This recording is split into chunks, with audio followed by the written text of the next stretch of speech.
You don't need to know anything about cricket. Just watch this play and tell me what you think. It's brought to you by DraftKings. Thanks for sponsoring. Grabs it, throws it up in the air. Hot potato to himself, back into the play, catches it, puts his arms up like, what do you got? Pause the video, leave a comment, reply below. Do you think that should count as a catch, or do you think it should not count as a catch? Before you know the rule, what do you just naturally think? Now, I'll show you what's going on. The refs are going to get together. The umps are going to be like, and the other team is like, no. And they're like, hold up. We're going to talk about it. Okay.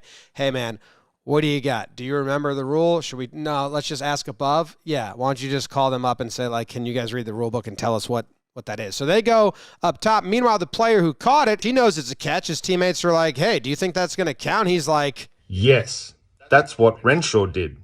Yeah, he knows. He's seen it before. Because Renshaw had that one. Rennie had one. And you're like, wait, who's Renshaw? Well, back in 2020, his teammate on the Brisbane Heat did a very similar thing. Caught the ball, but was going to stumble, threw it up, and then batted it to his teammate who finished the catch. He's like, what up, yo? Did that. And this guy remembers it clearly. Look, up in the air, out of bounds, jumps up, feet off the ground, bats it to his guy. His teammate catches it. Good backup by Banton, his name was. So this is the same team, same league, and it happened. So this guy, Nesser, is that how you pronounce it? He knows it's a catch. He knew exactly what he was doing. He was all over it. So watch. Throws it up in the air, and this fan is like, oh, dude, you blew it. But he knows he didn't blow it, throws it back up. Jumps back inbounds and completes the catch.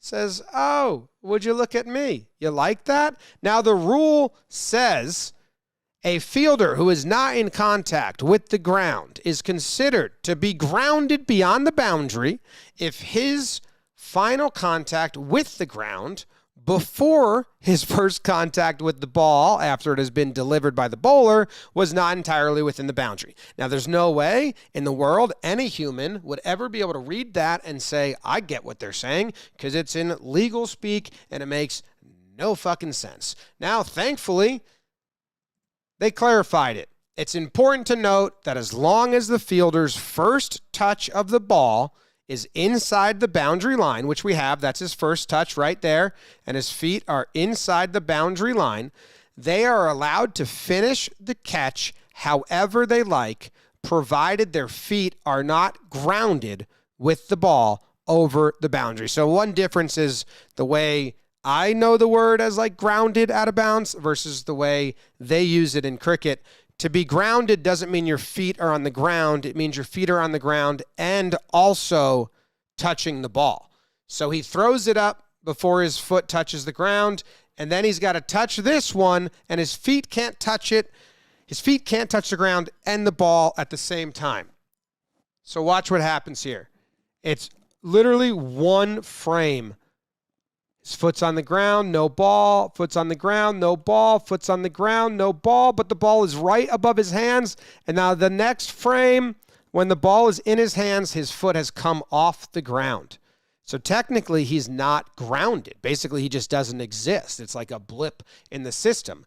And then by the time his foot touches the ground again, the ball is out of his hands. Now he's back in grounded. It's a really odd rule. I don't think I like it. I think I'd rather it be that at this point, instead of throwing it up to himself, he knows his momentum is taking him out of bounds. He's just got to chuck that backwards up in the air to his teammate. Now, for those that don't understand cricket, that would still save the automatic 6 points or the automatic 4 points if the ball goes outside the boundary.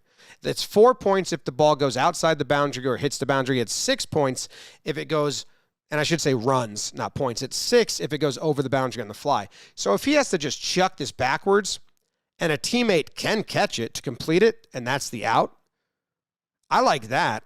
But I don't dislike this. It's still fun. It still makes for acrobatic plays, but he's so far out of bounds, it does seem kind of easy. And can a guy just do this forever? Like, could he have done this twice, 3 times? Because I think that would be wild to see. But again, I don't know if that's good or bad. Doesn't seem like a catch to me, but they ruled it out, and the ICC came out and said, nope, that's the correct call. It's out. and he gets to celebrate. So what do you think? Now that you know the rule, do you think they should change the rule? Do you think he shouldn't be allowed to do it? Or is it fun?